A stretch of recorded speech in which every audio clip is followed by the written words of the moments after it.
The following is a conversation with Michael Littman, a computer science professor at Brown University doing research on and teaching machine learning, reinforcement learning, and artificial intelligence. He enjoys being silly and lighthearted in conversation, so this was definitely a fun one. Quick mention of each sponsor, followed by some thoughts related to the episode. Thank you to SimpliSafe, a home security company I use to monitor and protect my apartment. ExpressVPN, the VPN I've used for many years to protect my privacy on the internet. Masterclass, online courses that I enjoy from some of the most amazing humans in history. And BetterHelp, online therapy with a licensed professional. Please check out these sponsors in the description to get a discount and to support this podcast. As a side note, let me say that I may experiment with doing some solo episodes in the coming month or two. The three ideas I have floating in my head currently is to use one, a particular moment in history, two, a particular movie, or three, a book to drive a conversation about a set of related concepts. For example, I could use 2001, A Space Odyssey, or Ex Machina to talk about AGI for 1, 2, 3 hours. Or I could do an episode on the, rise and fall of Hitler and Stalin, each in a separate episode, using relevant books and historical moments for reference. I find the format of a solo episode very uncomfortable and challenging, but that just tells me that it's something I definitely need to do and learn from the experience. Of course, I hope you come along for the ride. Also, since we have all this momentum built up on announcements, I'm giving a few lectures on machine learning at MIT this January. In general, if you have ideas for the episodes, for the lectures, or for just short videos on YouTube, let me know in the comments. That I still definitely read despite my better judgment and the wise, sage advice of the great Joe Rogan. If you enjoy this thing, subscribe on YouTube, review it with 5 stars on Apple Podcast, follow on Spotify, support on Patreon, or connect with me on Twitter at Lex Friedman. As usual, I'll do a few minutes of ads now and no ads in the middle. I try to make these interesting, but I give you timestamps, so if you skip, please still check out the sponsors by clicking the links in the description. It is the best way to support this podcast. This show is sponsored by SimpliSafe, a home security company. Everyone wants to keep their home and family safe. That's what they told me to say, so it must be true. Whether it's from a break-in, a fire, flooding, or a medical emergency, SimpliSafe, home security, got your back day and night, ready to send police, fire, or EMTs when you need them most, straight to your door. I'm pretty sure if you suffer an AGI robot takeover, they will also, allegedly, send spot robots from Boston Dynamics for a full-on robot-on-robot battle. However, small caveat, I haven't tried this aspect of the service yet myself, so I can't tell you if it's a good idea or not. They have sensors and cameras that protect every inch of your home. All it takes is a simple 30-minute setup. I have it set up in my apartment, but unfortunately, anyone who tries to break in will be very disappointed by the lack of interesting or valuable stuff to take. Some dumbbells, pull-up bar, and some suits and shirts. That's about it. You get a free security camera and a 60-day risk-free trial when you go to simplysafe.com/Lex. Again, that's simplysafe.com/Lex. This episode is also sponsored by ExpressVPN. Earlier this year, more than 100 Twitter users got their accounts hacked into. Passwords, email address, phone numbers, and more. The list included Elon Musk and Kanye West. I can't believe they gave me those two options. ExpressVPN can help avoid that. I use it to safeguard my personal data online. Did you know that for 20 years, the permissive action link PAL access control security device that controls access to the United States nuclear weapons had a password of just 8 zeros? That's it. Apparently, this was a protest by the military to say that PAL systems are generally a bad idea because they are hackable and so on. Also, the most popular leaked password of 2020 are 123456, 123456 789, picture 1, password, and 1234567 If you have one of these passwords, please perhaps make it a New Year resolution to change them. Anyway, ExpressVPN encrypts your data and lets you surf the web safely and anonymously. Get it at expressvpn.com/LexPod to get extra 3 months free. That's expressvpn.com/LexPod. This show is also sponsored by Masterclass. $180 a year for an all-access pass to watch courses from literally the best people in the world on a bunch of different topics. Let me list some I've enjoyed watching in part or in whole. Chris Hadfield on space exploration, Neil deGrasse Tyson on scientific thinking and communication, Will Wright, creator of SimCity and Sims, on game design, Carlos Santana on guitar, Gary Kasparov on chess, Daniel Negreanu on poker, Neil Gaiman on storytelling, Martin Scorsese on filmmaking, Jane Goodall on conservation, and many more.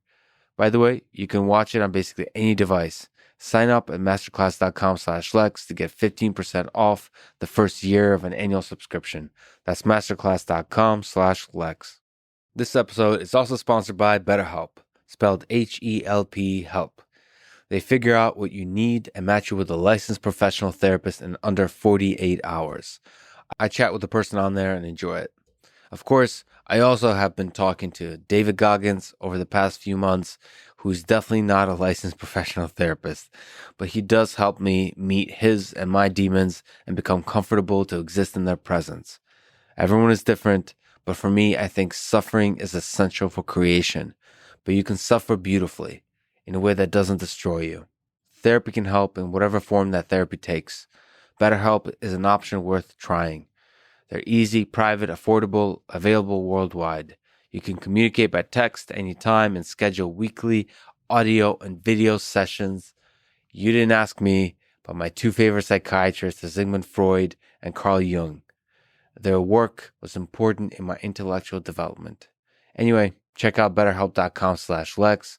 That's betterhelp.com/Lex. And now, here's my conversation with Michael Littman.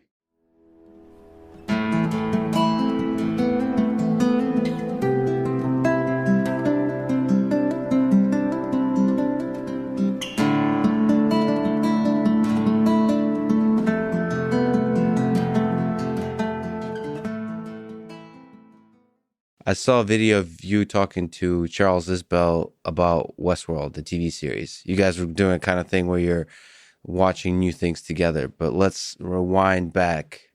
Is there a sci-fi movie or book or shows that was profound, that had an impact on you philosophically, or just like specifically something you enjoyed nerding out about?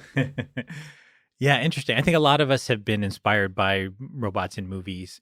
The one that I really like is there's a movie called Robot and Frank, which I think is really interesting because it's very near-term future where robots are being deployed as helpers in people's homes. Mm-hmm. And it was, and we don't know how to make robots like that at this point, but it seemed very plausible. It seemed very realistic or imaginable.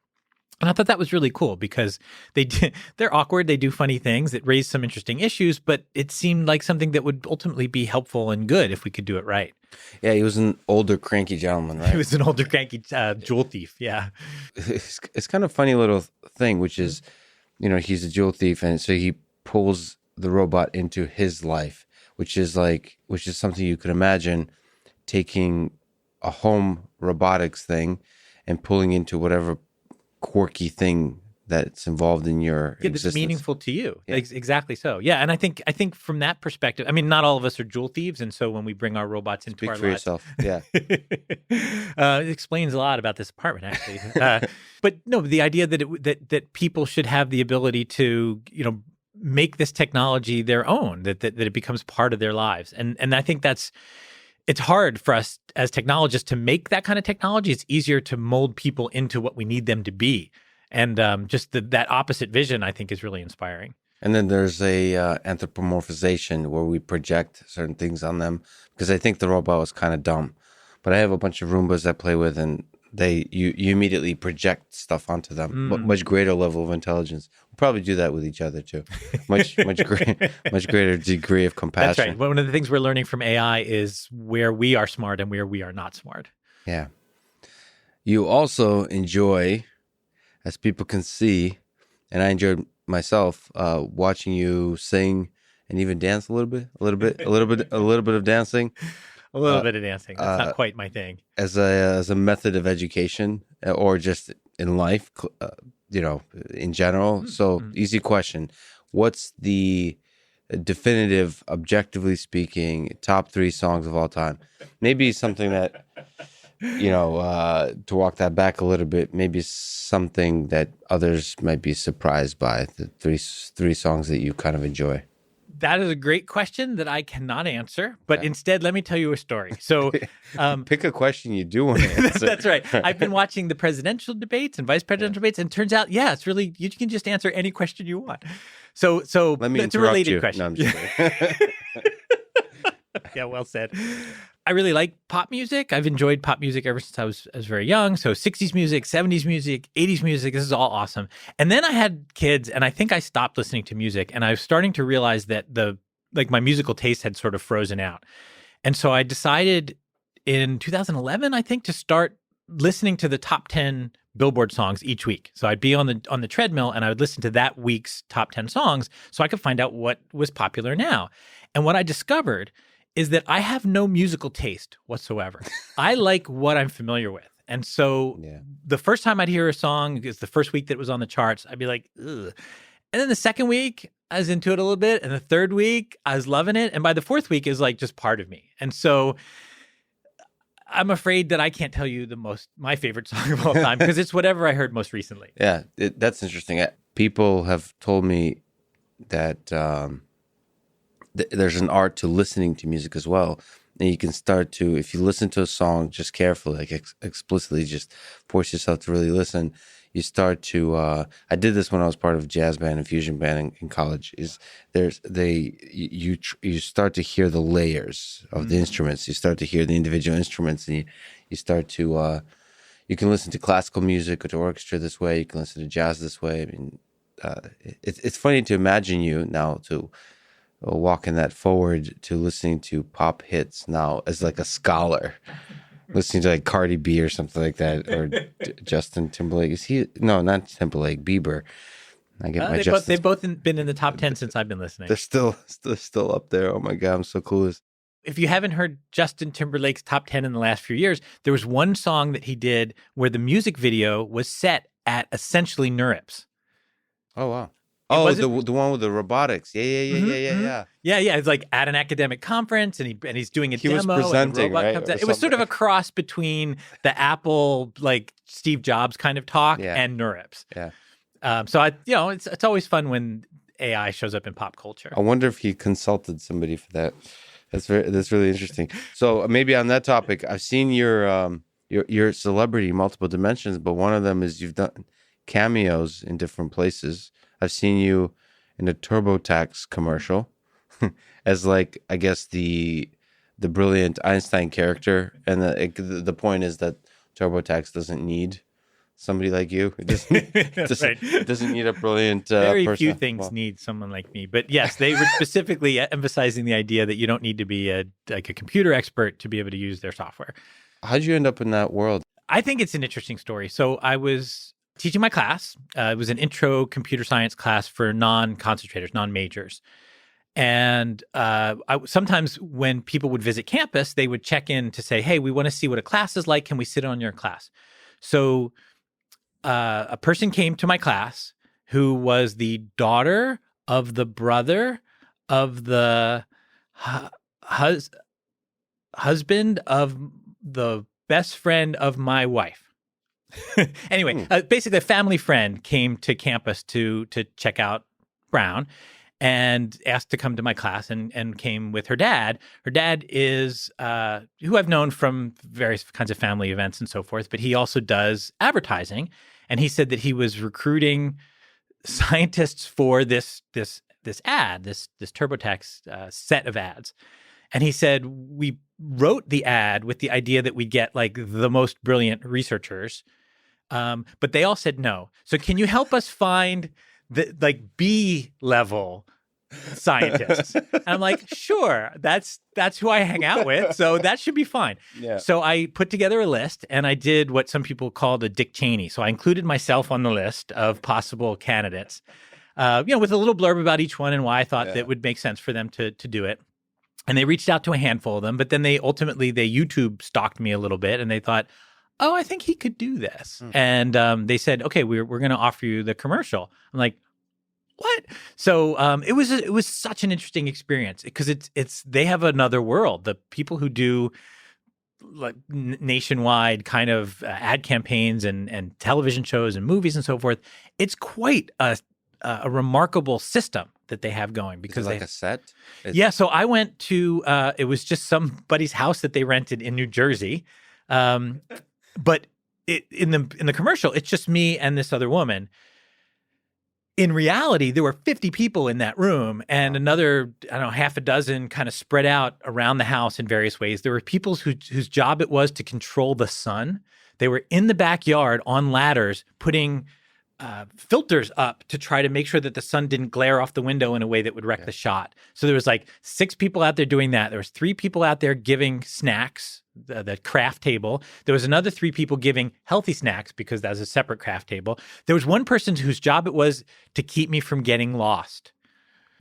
And I think the reason for all this is because so many people are in one place at one time, they have to be time efficient. They have to get it done. Yes. The morning they were going to do my commercial. In the afternoon, they were going to do a commercial of a mathematics professor from Princeton. They had to get it done. No wasted time or energy. And so there's just a fleet of people all working as an organism. And it was fascinating. I was just the whole time, I'm just looking around like, this is so neat. Like one person whose job it was to take the camera off of the cameraman so that someone else whose job it was to remove the film canister. Because every couple's takes, they had to replace the film because, film gets used up. It was just, I don't know. I was geeking out the whole time. It was so fun. How many takes did it take?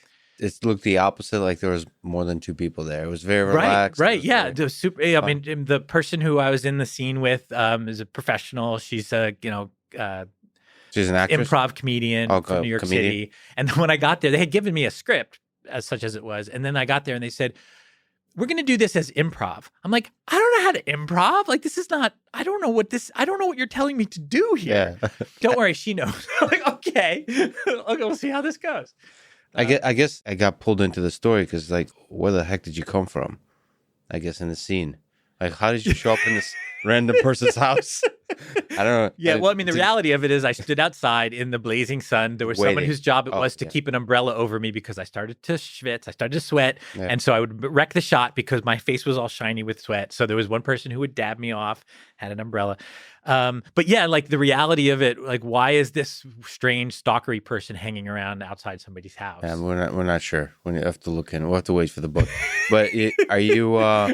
So you make like you said, YouTube. You make videos yourself. You make awesome parody songs that kind of focus in on a particular aspect of computer science. How much? Those seem really natural. How much production value goes into that? Do you also have a team of 50 people? The videos, almost all the videos, except for the ones that people would have actually seen, are just me. I write the lyrics. I sing the song. I generally find a backing track online because I'm like you, can't really play an instrument. And then in some cases, I'll do visuals using just like PowerPoint. Lots and lots of PowerPoint to make it sort of like an animation. The most produced one is the one that people might have seen, which is the overfitting video that I did with Charles Isbell. And that was produced by the Georgia Tech and Udacity people because we were doing a class together. It was I usually do parody songs kind of to cap off a class at the end of a class. So that one you're wearing, so it was the Thriller. Yeah. You're wearing the Michael Jackson, the red leather jacket. The interesting thing with podcasting that you're also into is that I really enjoy is that there's not a team of people. It's kind of more because there's something that happens when there's more people involved than just one person that just the way you start acting, I don't know, there's a censorship. You're not given, especially for like slow thinkers like me, you're not, and I think most of us are, if we're trying to actually think, we're a little bit slow and careful. It kind of, large teams get in the way of that. And I don't know what to do with it. Like, that's to me, like, if it's very popular to criticize quote unquote mainstream media. But there is legitimacy to criticizing them. The same, I love listening to NPR, for example, but it's clear that there's a team behind it. There's there's constant commercial breaks. There's this kind of like rush of like, okay, I have to interrupt you now because we have to go to commercial. Just this whole, it destroys the possibility of nuanced conversation. Yeah, exactly. Evian, which Charles Isbell, who I talked to yesterday, told me that Evian is naive backwards, which the fact that his mind thinks this way is just is quite brilliant. Anyway, there's a freedom to this podcast. He's Dr. Awkward, which, by the way, is a palindrome. That's a palindrome that I happen to know from other parts of my life, and I just you just threw it on him. Well, gonna stick, use it against Charles. Dr. Awkward. So what was the most challenging parody song to make? Was it the Thriller one? No, that was really fun. I wrote the lyrics really quickly, and then I gave it over to the production team. They recruited a cappella group to sing. It went really smoothly. It's great having a team because then you can just focus on the part that you really love, which in my case is writing the lyrics. Yeah. For me, the most challenging one, not challenging in a bad way, but challenging in a really fun way, was I did one of the parody songs I did is about the halting problem in computer science. The fact that you can't create a program that can tell for any other arbitrary program whether it's actually going to get stuck in an infinite loop or whether it's going to eventually stop. Yes. And so I did it to an 80s song because I hadn't started my new thing of learning current songs. And Which it one? was Billy Joel's The Piano Man. Nice. Which is a great song. Great song. Yeah, great song. yeah. And Sing me a song. You're the Piano Man. Mm-hmm. Yeah, it's a great song. So the lyrics are great because, first of all, it rhymes. Not all songs rhyme. I've done Rolling Stones songs, which turn out to have no rhyme scheme whatsoever. They're just sort of yelling and having a good time, which makes it not fun from a parody perspective because, like, you can say anything. But this, the lines rhymed, and there was a lot of internal rhymes as well. And so, figuring out how to sing with internal rhymes a proof of the halting problem was really challenging, and I really enjoyed that process. What about last question on this topic? What about the dancing in the Thriller video? How many takes that take? So I wasn't planning to dance. They had me in the studio and they gave me the jacket, and it's like, well, you can't if you have the jacket and the glove. Like, there's not much you can do. Yeah. So I think I just danced around, and then they said, "Why don't you dance a little bit?" There was a scene with me and Charles dancing together. They did not use it in the video, but we recorded I would it. have remembered. Yeah. No, it was pretty funny. And Charles, who has this beautiful, wonderful voice, doesn't really sing. He's not really a singer. And so that was why I designed the song with him doing a spoken section and me doing the singing it's section. very like Barry White. Yeah, there's smooth baritone. Yeah. It's great. Yeah, it was awesome. So one of the other things Charles said is that, everyone knows you as like a super nice guy, super passionate about teaching and so on. What he said, don't know if it's true, that despite the fact that you are super in cold blood. Like, okay, Just- all right, it's- I will admit this finally it's for the the first time. That was me. It's the Johnny Cash song. I kill the man in Reno just to watch him die. That you actually do have some strong opinions on some topics. So if this in fact is true, what strong opinions would you say you have? Is there ideas you think maybe in artificial intelligence, machine learning, maybe in life that you believe is true that others might, some number of people might disagree with you on?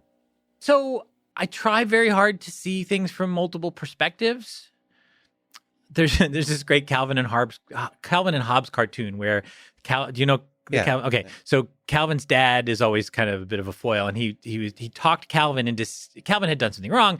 The dad talks him into like seeing it from another perspective, and Calvin this breaks Calvin because he's like, oh my gosh, now I can see the opposite sides of things, and so it becomes like a cubist cartoon where there is no front and back, everything's just exposed, and it really freaks him out. And finally, he settles back down. It's like, oh, good, no, I can make that go away.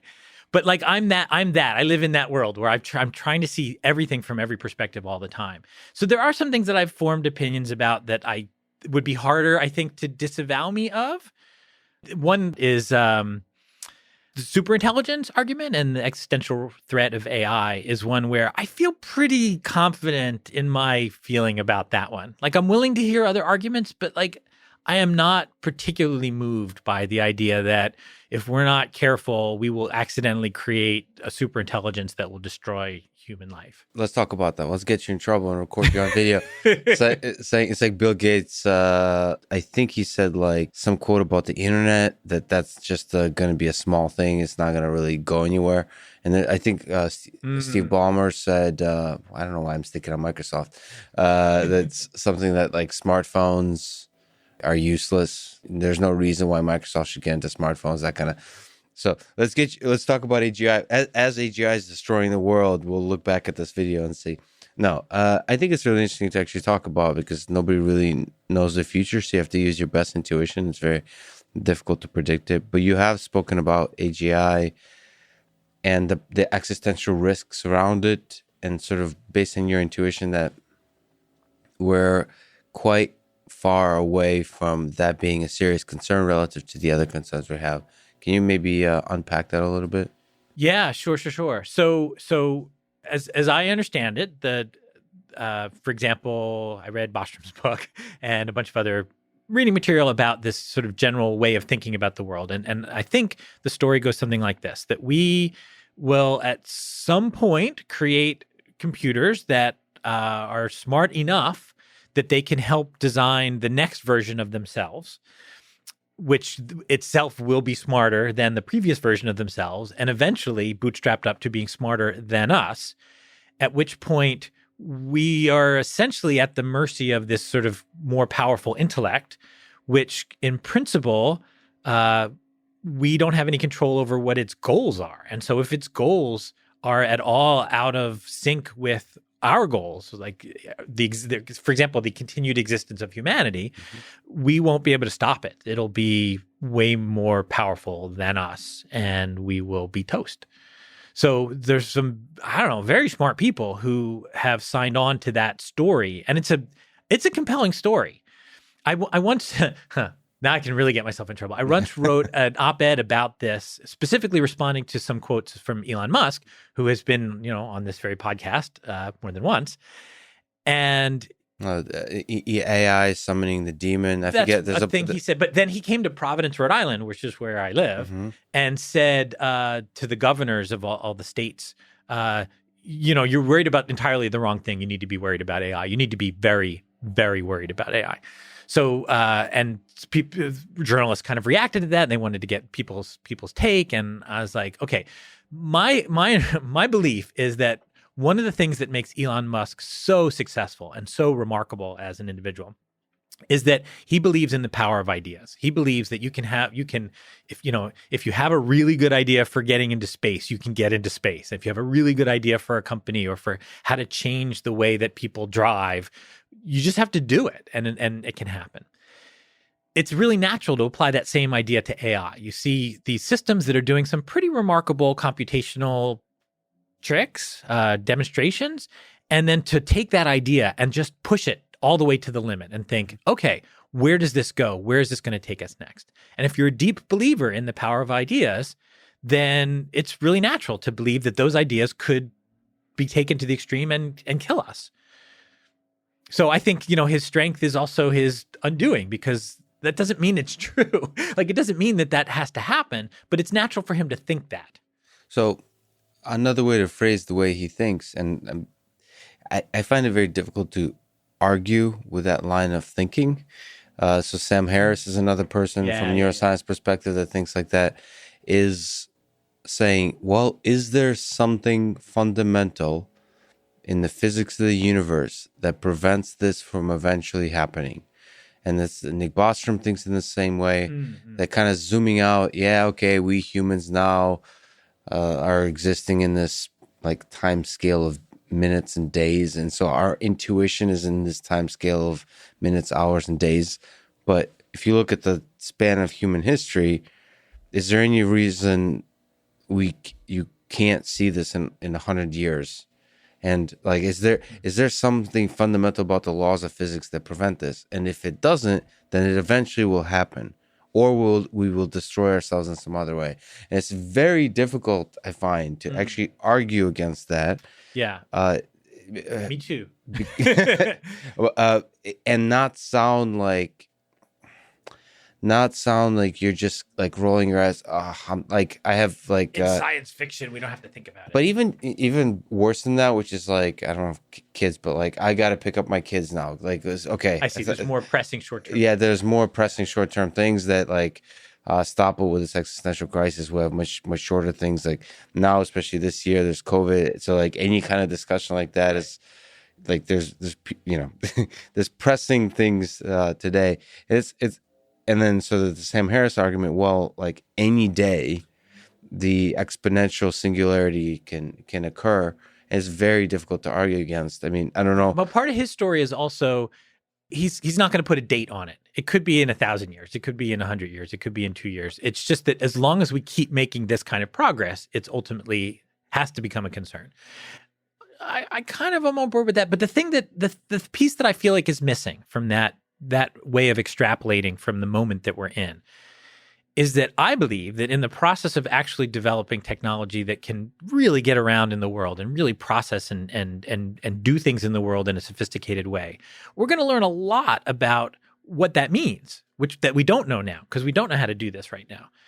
If you believe that you can just turn on a deep learning network and it eventually give it enough compute and it'll eventually get there, well, sure, that seems really scary because we won't be in the loop at all. We won't be helping to design or target these kinds of systems.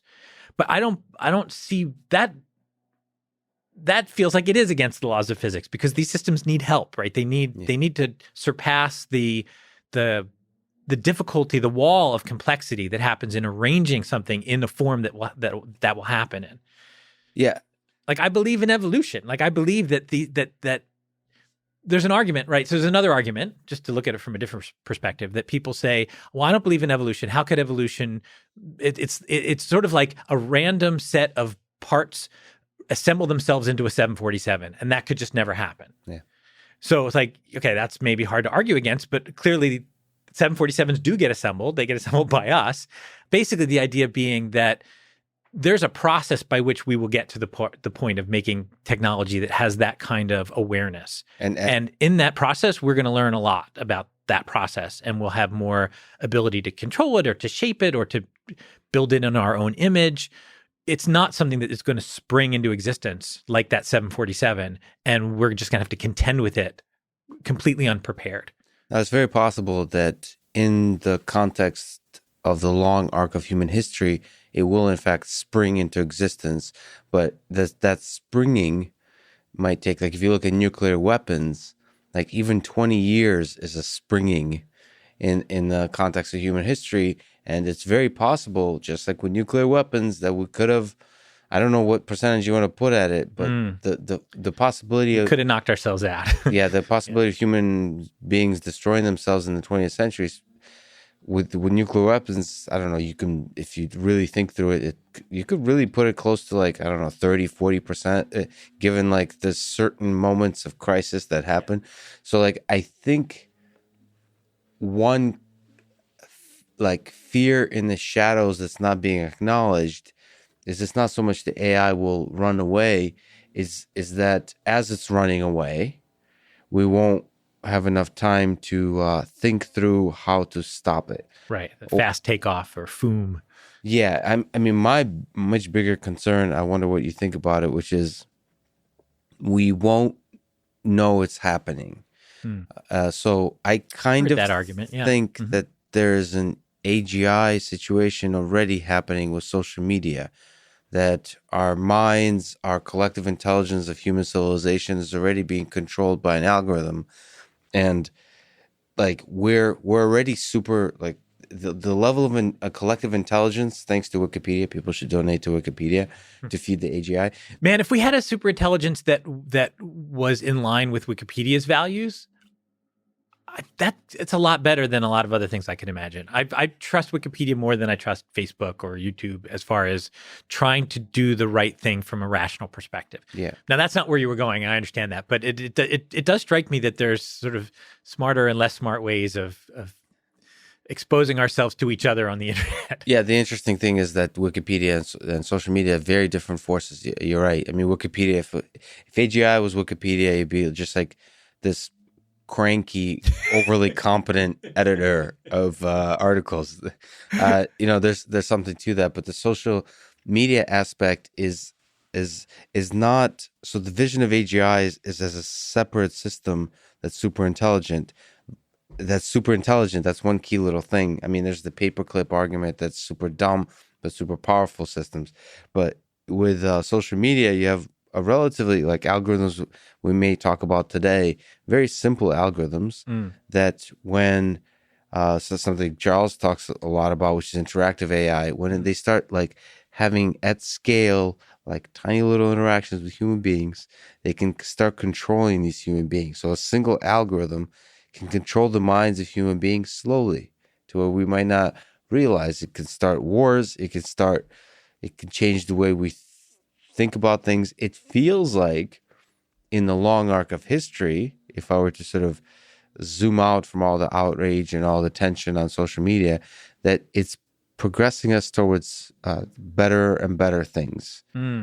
It feels like chaos and toxic and all that kind of stuff, but it's chaos and toxic, yeah. But it feels like actually the chaos and toxic is similar to the kind of debates we had from the founding of this country. You know, there was a civil war that happened over that period, and ultimately it was all about this tension of like something doesn't feel right about our implementation of the core values we hold as human beings, and they're constantly struggling with this, and that results in people calling each other like just being shitty to each other on Twitter. But I ultimately the algorithm is managing all that, and it feels like there's a possible future in which that algorithm controls us into the direction of self-destruction, and whatever that looks like. Yeah. So all right, I do believe in the power of social media to screw us up royally. I do believe in the power of social media to benefit us too. I do think that we're in it's sort of almost got dropped on top of us, and now we're trying to, as a culture, figure out how to cope with it. There's a sense in which, I don't know, there's some arguments that say that, for example, I guess college-age students now, late college-age students now, people who were in middle school when social media started to really take off, may be really damaged. Like this may have really hurt their development in a way that we don't have all the implications of quite yet. That's the generation who, and I hate to make it somebody else's responsibility, but like they're the ones who can fix it. They're the ones who can figure out how do we keep the good of this kind of technology without letting it eat us alive. And if they're successful, we move on to the next phase, the next level of the game. If they're not successful, then we're going to wreck each other. We're going to destroy society. So you're going to, in your old age, sit on a porch and watch the world burn because of the TikTok generation? That I believe, well, so my kid's age, right? And certainly my daughter's age, and she's very tapped in to social stuff, but she's trying to find that balance, right? Of participating in it and in getting the positives of it, but without letting it eat her alive. And I think sometimes she ventures, I hope she doesn't watch this. Sometimes I think she ventures a little too far and is consumed by it. And other times she gets a little distance. And if there's enough people like her out there, they're gonna navigate this choppy waters. That's an interesting skill actually to develop. I talked to my dad about it. I've now somehow this podcast in particular, but other reasons, has received a little bit of attention. And with that, apparently in this world, even though I don't shut up about love and I'm just all about kindness. I have now a little mini army of trolls. Oh. It's kind of hilarious, actually, but it also doesn't feel good. But it's a skill to learn to not look at that. Like to moderate actually how much you look at that. The discussion I have with my dad is similar to, it doesn't have to be about trolls. It could be about checking email, which is like if you're anticipating, there's my dad runs a large institute at Drexel University, and there could be stressful like emails you're waiting. Like there's drama of some kinds, and so like there's a temptation to check the email. If you send an email and you and that pulls you into, it doesn't feel good. And it's a skill that he actually complains that he hasn't learned. I mean, he grew up without it. So he hasn't learned the skill of how to shut off the internet and walk away. And I think young people, while they're also being quote unquote damaged by like, being bullied online, all of those stories, which are very like horrific. You basically can't escape your bullies these days when you're growing up. But at the same time, they're also learning that skill of how to be able to shut off disconnect with it, be able to laugh at it, not take it too seriously. It's fascinating. Like we're all trying to figure this out. Just like you said, it's been dropped on us, and we're trying to figure it out. Yeah, I think that's really interesting. And I guess I've become a believer in the human design, which I feel like I don't completely understand. Like, how do you make something as robust as us? Like, we're so flawed in so many ways, and yet, we dominate the planet, and we do seem to manage to get ourselves out of scrapes eventually. Not necessarily the most elegant possible way, but somehow we get to the next step. Yeah. And I don't know how I'd make a machine do that. I generally speaking, like if I train one of my reinforcement learning agents to play a video game and it works really hard on that first stage over and over and over again, and it makes it through it succeeds on that first level. And then the new level comes and it's just like, okay, I'm back to the drawing board. And somehow humanity, we keep leveling up and then somehow managing to put together the skills necessary to achieve success, some semblance of success in that next level too. And, I hope we can keep doing that. You mentioned reinforcement learning. So you've have a couple of years in the field. No, quite a few, quite a long career in artificial intelligence broadly, but reinforcement learning specifically. Can you maybe give a hint about your sense of the history of the field that in some ways has changed with the advent of deep learning, but has long roots? Like how is it weaved in and out of your own life? How have you seen the community change, or maybe the ideas that it's playing with change? I've had the privilege, the pleasure of having almost a front row seat to a lot of this stuff, and it's been really, really fun and interesting. So when I was in college in the early 80s, the neural net thing was starting to happen, and I was taking a lot of psychology classes and a lot of computer science classes as a college student.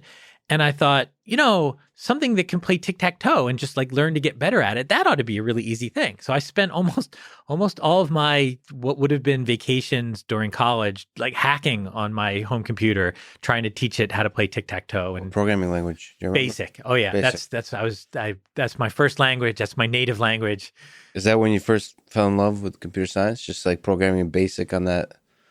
What was the computer? Do you remember? I had a TRS-80 Model 1 before they were called Model 1s because there was nothing else. I got my computer in 1979 instead. So I would have been bar mitzvahed, but instead of having a big party that my parents threw on my behalf, they just got me a computer because that's what I really, really, really wanted. I saw them in the mall in Radio Shack, and I thought, what? How are they doing that? I would try to stump them. I would give them math problems like 1 plus and then in parentheses 2 plus 1. Yeah. And I would always get it right. I'm like, how do you know so much? Magic. Like I've had to go to algebra class for the last few years to learn this stuff, and you just seem to know.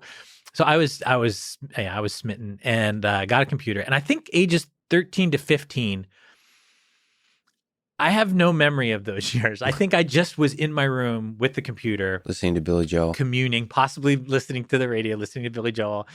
That was the one album I had on vinyl at that time. then I got it on cassette tape, and that was really helpful because then I could play it. I didn't have to go down to my parents' Wi-Fi or hi-fi, sorry. And at age 15, I remember kind of walking out and like, okay, I'm ready to talk to people again. Like I've learned what I need to learn here.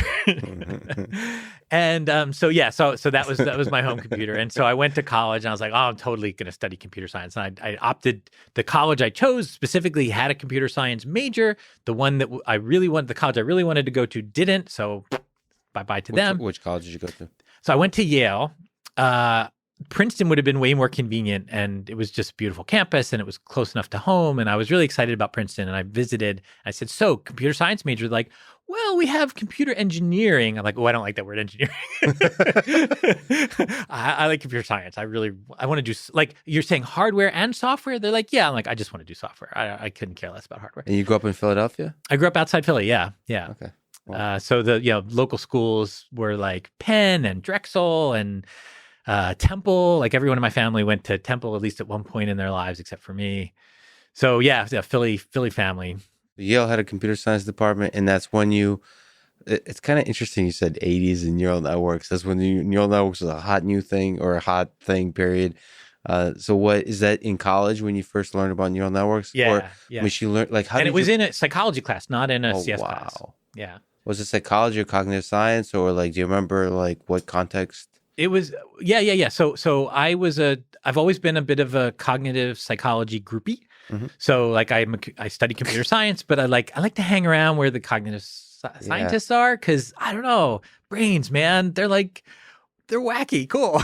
And they have a bigger picture view of things. They're a little less engineering, I would say. They're more interested in the nature of cognition and intelligence and perception and how like the vision system works. Like they're asking always bigger questions. Now with the deep learning community, I think there's a lot of intersections, but I do find that the neuroscience folks actually and cognitive psychology, cognitive science folks are starting to learn how to program, how to use artificial neural networks. And they are actually approaching problems in like totally new, interesting ways. Yeah. It's fun to watch like grad students from those departments like approach the problem of machine learning. Right. They come in with a different perspective. Yeah. They don't care about like your ImageNet data set or whatever. they want like to understand the basic mechanisms at the neuronal level, at the functional level of intelligence. So it's kind of cool to see them work. But yeah, okay. So you were always a groupie of cognitive psychology. Yeah. And so it was in a class by Richard Gehrig. He was kind of my favorite psych professor in college, and I took like 3 different classes with him. And yeah, so they were talking specifically. The class I think was kind of there was a big paper that was written by Steven Pinker and Prince. I'm blanking on Prince's first name, but Pinker and Prince. They wrote kind of they were at that time kind of like, I'm blanking on the names of the current people. The cognitive scientists who were complaining a lot about deep networks. Gary Marcus. Gary Marcus. Yeah. And who else? I mean, there's a few, but Gary's the most feisty. Sure, Gary's very feisty, and with his co-author, they're kind of doing these kind of takedowns where they say, okay, well, yeah, it does all these amazing things, but here's a shortcoming, here's a shortcoming, here's a shortcoming. And so the Pinker Prince paper is kind of like that generation's version of Marcus and Davis, right? Where they're trained as cognitive scientists, but they're looking skeptically at the results in the artificial intelligence neural net kind of world and saying, yeah, it can do this and this and this, but like it can't do that, and it can't do that, and it can't do that. Maybe in principle or maybe just in practice at this point. But the fact of the matter is you've narrowed your focus too far to be impressed. You're impressed with the things within that circle, but you need to broaden that circle a little bit. You need to look at a wider set of problems. And so I was in this seminar in college that was basically a close reading of the Pinker Prince paper, which was like really thick. There was a lot going on in there. And it talked about the reinforcement learning idea a little bit. I'm like, oh, that sounds really cool, because behavior is what is really interesting to me about psychology anyway. So making programs programs are things that behave. People are things that behave. Like I want to make learning that learns to behave. In which way was reinforcement learning presented? Is this talking about human and animal behavior, or are we talking about actual mathematical constructs? Right. So that's a good question. Right. So this is, I think it wasn't actually talked about as behavior in the paper that I was reading. I think that it just talked about learning. And to me, learning is about learning to behave, but really neural nets at that point were about learning, like supervised learning. So learning to produce outputs from inputs. So I kind of tried to invent reinforcement learning. Yes. When I graduated, I joined a research group at Bellcore, which had spun out of Bell Labs recently at that time because of the divestiture of long distance and local phone service in the 1980s, 1984. And I was in a group with Dave Ackley, who was the first author of the Boltzmann machine paper. So the very first neural net paper that could handle XOR, right? So XOR sort of killed neural nets. The very first, the zeroth order first neural winter. Nets. Yeah. The perceptrons paper. And Hinton, along with his student Dave Ackley, and I think there was other authors as well, showed that no, with Boltzmann machines, we can actually learn nonlinear concepts. And so everything's back on the table again. And that kind of started that second wave of neural networks. So Dave Ackley he became my mentor at Bellcore, and we talked a lot about learning and life and computation and how all these things fit together. Now Dave and I have a podcast together. So I get to kind of enjoy that sort of his perspective once again, even all these years later. And so I said I was really interested in learning, but in the concept of behavior. And he's like, oh, well, that's reinforcement learning here. And he gave me Rich Sutton's 1984 TD paper. So I read that paper. I honestly didn't get all of it, but I got the idea. I got that he was using ideas that I was familiar with in the context of neural nets and like sort of backprop. But with this idea of making predictions over time. I'm like, this is so interesting, but I don't really get all the details, I said to Dave. And Dave said, oh, well, why don't we have him come and give a talk? And I was like, wait, what? You can do that? Like, these are real people? I thought they were just words. I thought it was just like ideas that somehow magically seeped into paper. Yeah. He's like, no, I know Rich. Like, we'll just have him come down and he'll give a talk. And so I was, my mind was blown. And so Rich came and he gave a talk at Bellcore. And he talked about what he was super excited, which was they had just figured out at the time Q learning. So Watkins had visited the Rich Sutton's lab at UMass, or it's Andy Bartow's lab that Rich was a part of.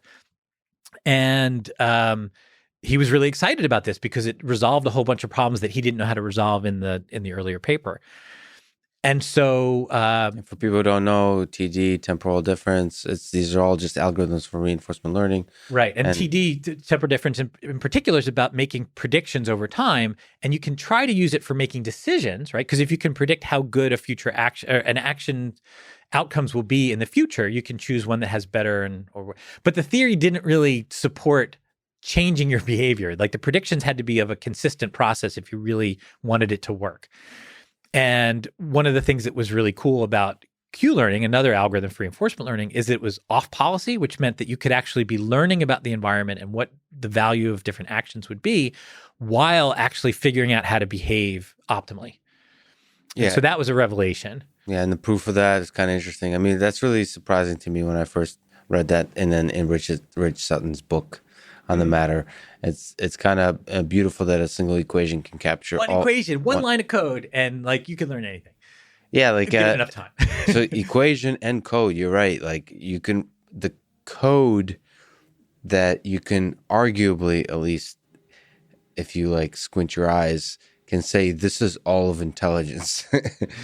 It's that you can implement that in a single. Well, I think I started with Lisp, which is shout out to Lisp, with like a single line of code, key piece of code, maybe a couple, that you could do that. It's kind of magical. It's feels too good to be true. Well, and it sort of is. Yeah, it's kind of. It seems they require an awful lot of extra stuff supporting it, but nonetheless, the idea is really good. And as far as we know, it is a very reasonable way of trying to create adaptive behavior that gets better at something over time. Did you find the idea of optimal at all compelling? That you could prove that it's optimal? So like one part of computer science that it makes people feel warm and fuzzy inside is when you can prove something like that a sorting algorithm, worst case, runs in n log n, and it makes everybody feel so good. Even though in reality, it doesn't really matter what the worst case is. What matters is like, does this thing actually work in practice on this particular actual set of data that I enjoy? Did you? So here's a place where I have maybe a strong opinion. Which is like, you're right, of course, but no.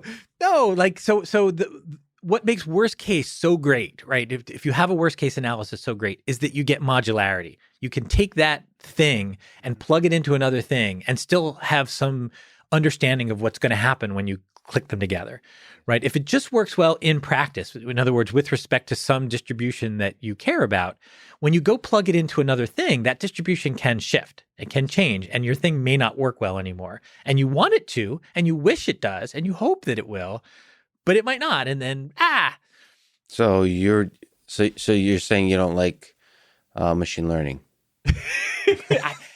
But we have some positive theoretical results for these things. You can come back at me with, yeah, but they're really weak, and yeah, they're really weak. And you could even say that, sorting algorithms, like if you do the optimal sorting algorithm, it's not really the one that you want. And that might be true as well. But it is, the modularity is a really powerful statement. I really like that. As an engineer, you can then assemble different things. You can count on them to be, it's interesting. It's a balance, like with everything else in life. You don't want to get too obsessed. This is what computer scientists do, which they tend to like get obsessed and they over optimize things, or they start by optimizing them, they over optimize. Yeah. So it's easy to like get really granular about this thing, but like the step from an n squared to an n log n sorting algorithm is a big leap for most real world systems. No matter what the actual behavior of the system is, that's a big leap.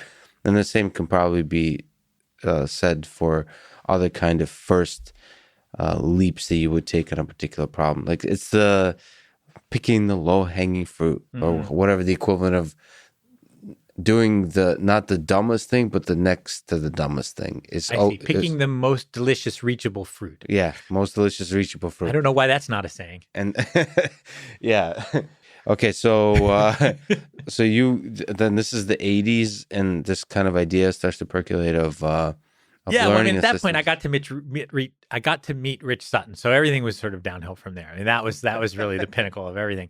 But then I felt like I was kind of on the inside. So then as interesting results were happening, I could like check in with Rich or with Jerry Tesaro, who had a huge impact on kind of early thinking in temporal difference learning and reinforcement learning, and showed that you could solve problems that we didn't know how to solve any other way. And so that was really cool. So it was good things were happening. I would hear about it from either the people who were doing it or the people who were talking to the people who were doing it. And so I was able to track things pretty well through the 90s. So what wasn't most of the excitement on reinforcement learning in the 90s era with, what is it, TD Gamma? Like, what's the role of these kind of little like fun game playing things and breakthroughs about exciting the community? Was that like what were your, because you've also built a were part of building a crossword puzzle solving program called Proverb. So you were interested in this as a problem, like in using games to understand how to build intelligent systems. So like, what did you think about TD Gammon? Like, what did you think about that whole thing in the 90s? Yeah, I found the TD Gammon result really just remarkable. So I had known about some of Jerry's stuff before he did TD Gammon. He did a system just more vanilla, well, not entirely vanilla, but a more classical backproppy kind of network for playing backgammon, where he was training it on expert moves. So it was kind of supervised. Mm-hmm. But the way that it worked was not to mimic the actions, but to learn internally an evaluation function. So to learn, well, if the expert chose this over this, that must mean that the expert values this more than this. And so let me adjust my weights to make it so that the network evaluates this as being better than this. So it could learn from human preferences. It could learn its own preferences. Yeah. And then when he took the step from that to actually doing it as a full-on reinforcement learning problem where you didn't need a trainer, you could just let it play, that was remarkable, right? And so I think as humans often do, as we've done in the recent past as well, people extrapolate. It's like, oh, well, if you can do that, which is obviously very hard, then obviously you could do all these other problems that we want to solve that we know are also really hard.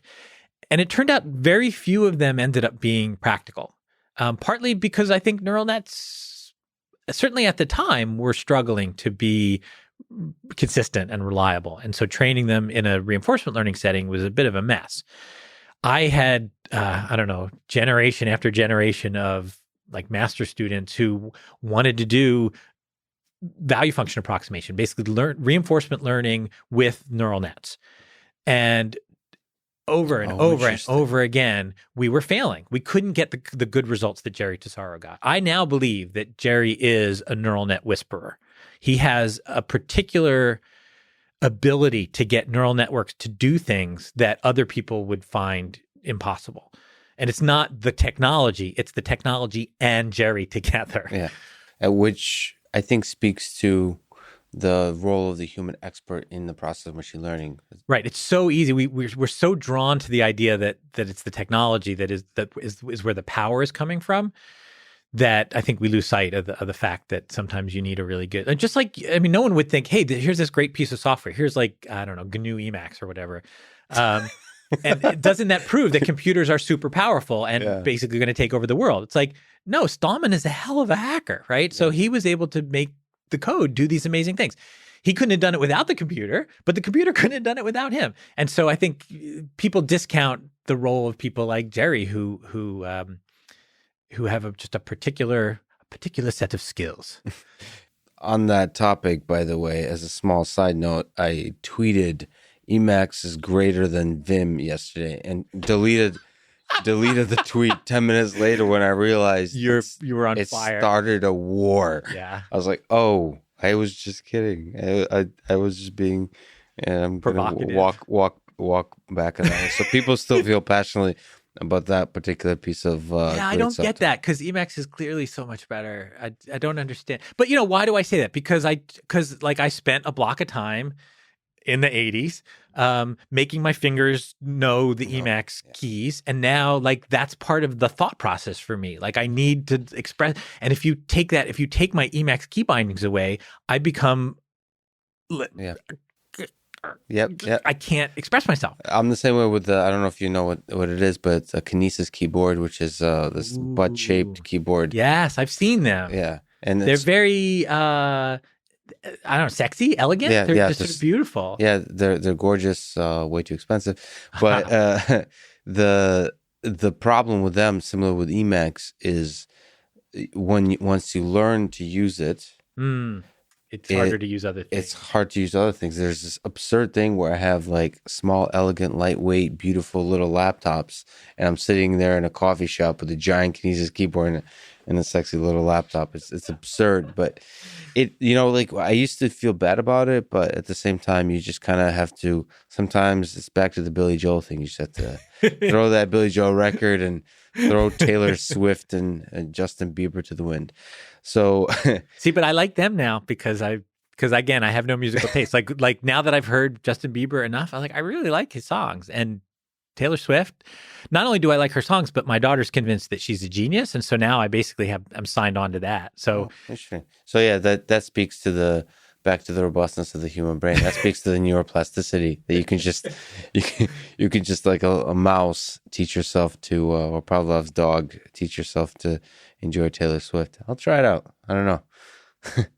I try. You know what? It has to do with just like acclimation, right? Just like you said, a couple of weeks. Yeah, that's an interesting experiment. I'll actually try that. Like I'll listen. That wasn't the intent of the experiment. Just like social media, it wasn't intended as an experiment to see what we can take as a society, but it turned out that way.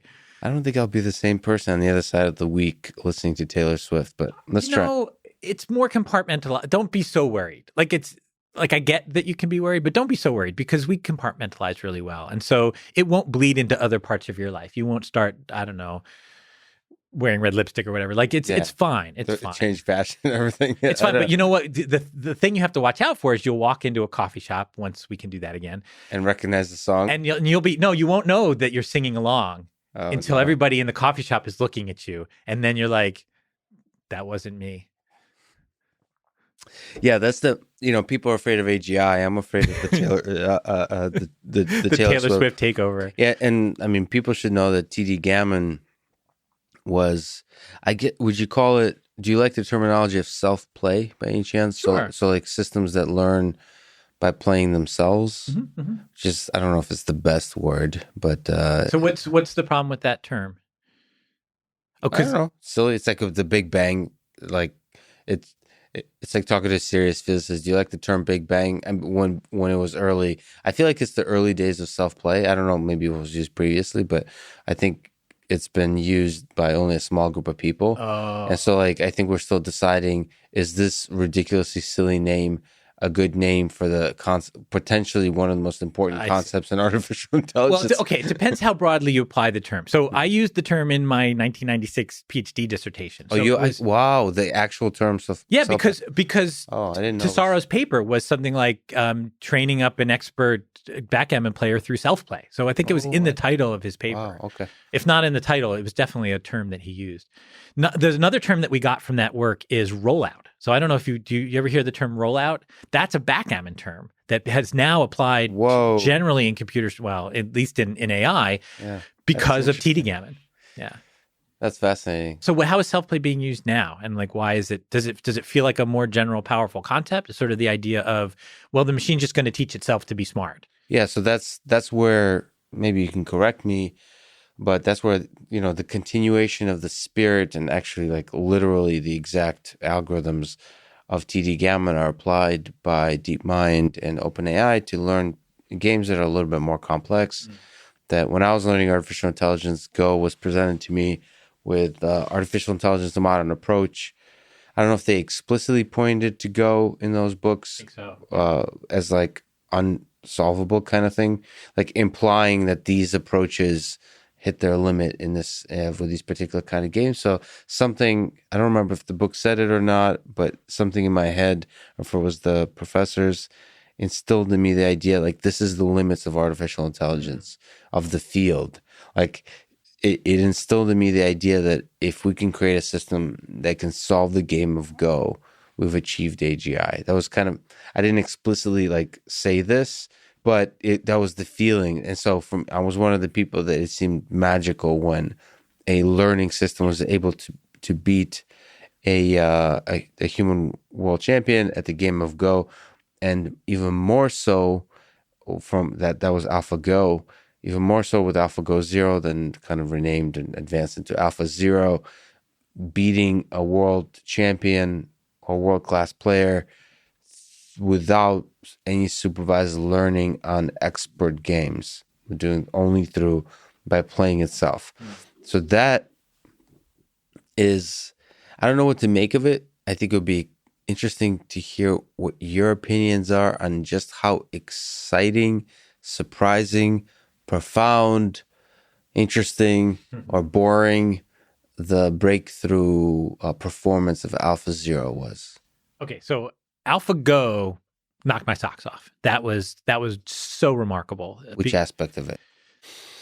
That they got it to work, that they actually were able to leverage a whole bunch of different ideas, integrate them into one giant system. Just the software engineering aspect of it is mind-blowing. I've never been a part of a program as complicated as the program that they built for that.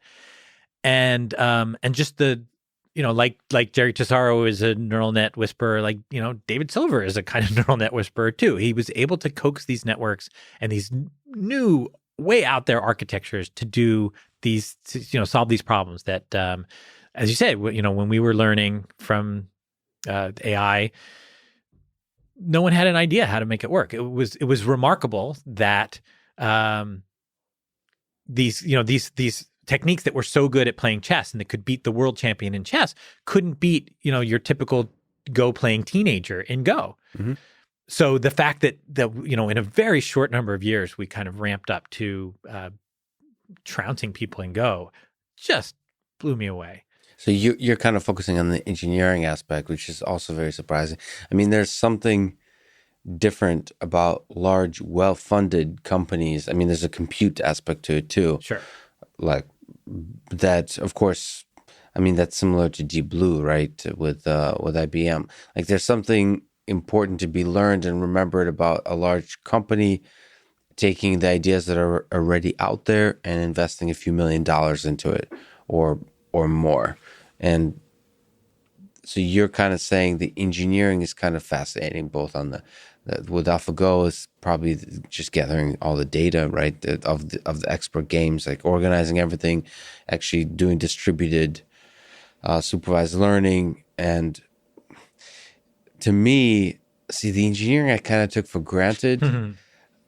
To me, philosophically, being able to persist in the face of like long odds, because it feels like, for me, I would be one of the skeptical people in the room thinking that you can learn your way to beat Go. Like, it sounded like, especially with David Silver, it sounded like David was not confident at all. So like, it was like not. It's funny how confidence works. Yeah. It's like you're not like cocky about it, like, but right. Because if you're cocky about it, you kind of stop and stall and don't get anywhere. Yeah, but there's like a hope that's unbreakable. Maybe that's better than confidence. It's a kind of wishful hope and a little dream, and you almost don't want to do anything else. So you kind of keep doing it. That seems to be the story. But with enough skepticism that you're looking for where the problems are and fighting through them. Yeah. Because there's got to be a way out of this thing. Yeah. And for him, it was probably, there's a bunch of little factors that come into play. It's funny how these stories just all come together. Like, everything he did in his life came into play, which is like a love for video games and also a connection to, so the 90s had to happen with TD Gammon and so on. Yeah.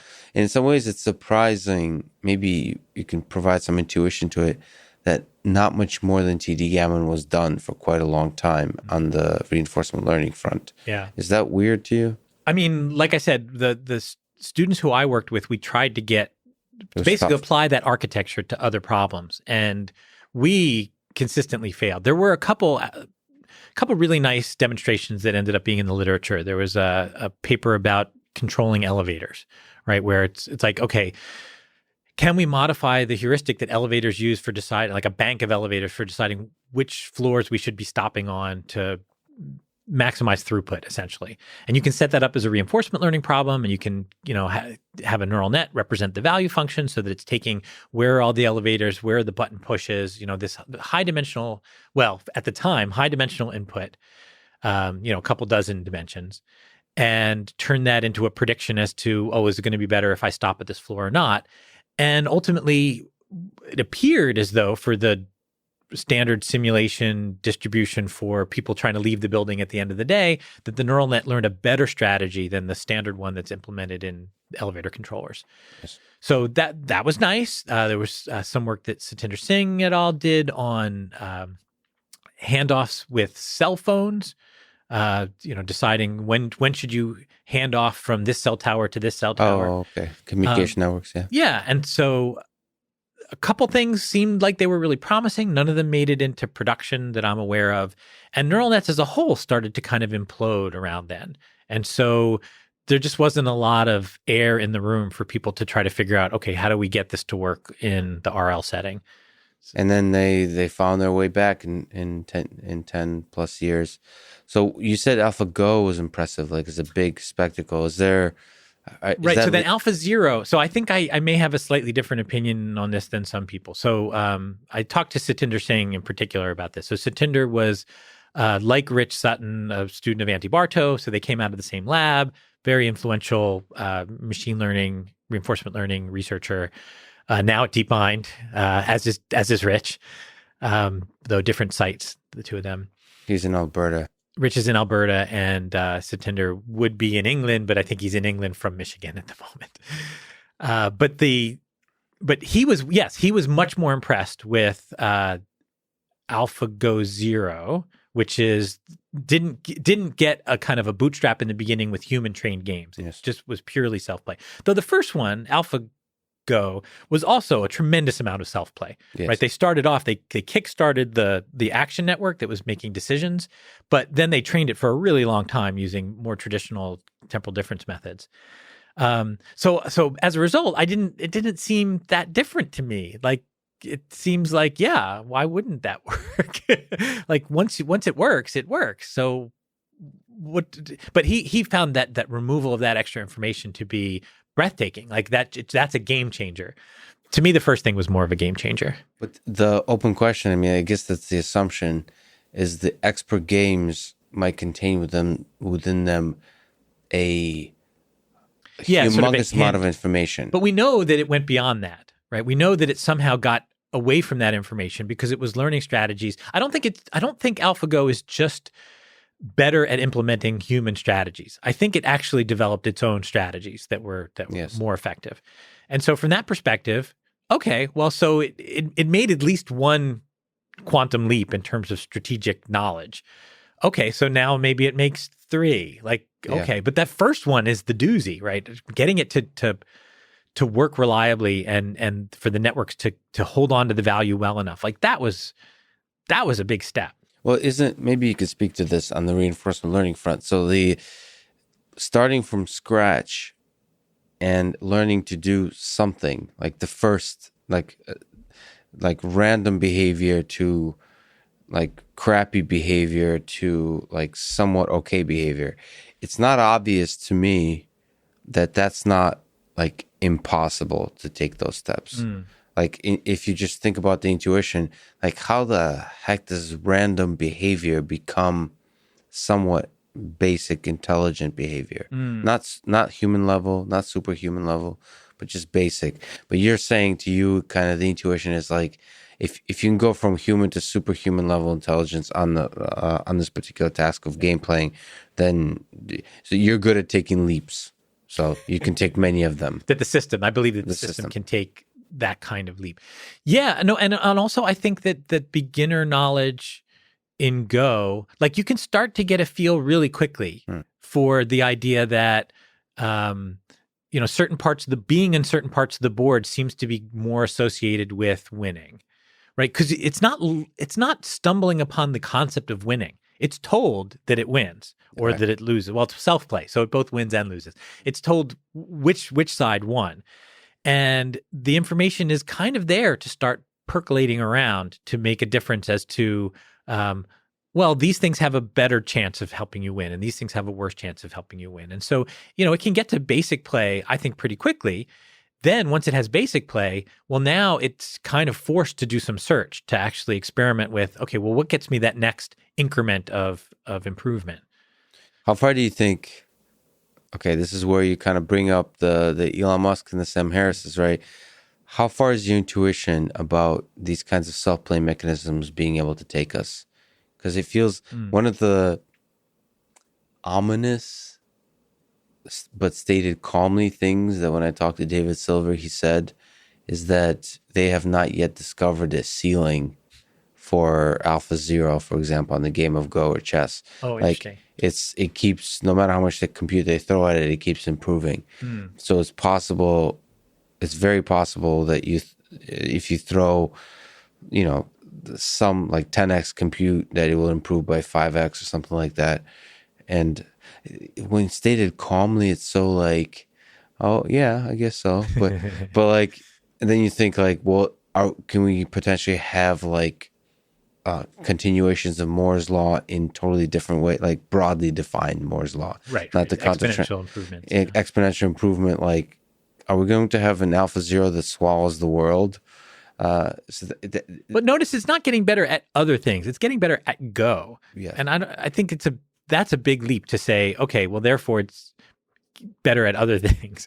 Well, I mean, the question is how much of the game of life can be turned into right. So that I think is a really good question, and I think that I don't think we as a community really know the answer to this. But so I went to a talk by some experts on computer chess. So in particular, computer chess is really interesting because for 1,000 years, humans were the best chess playing things on the planet.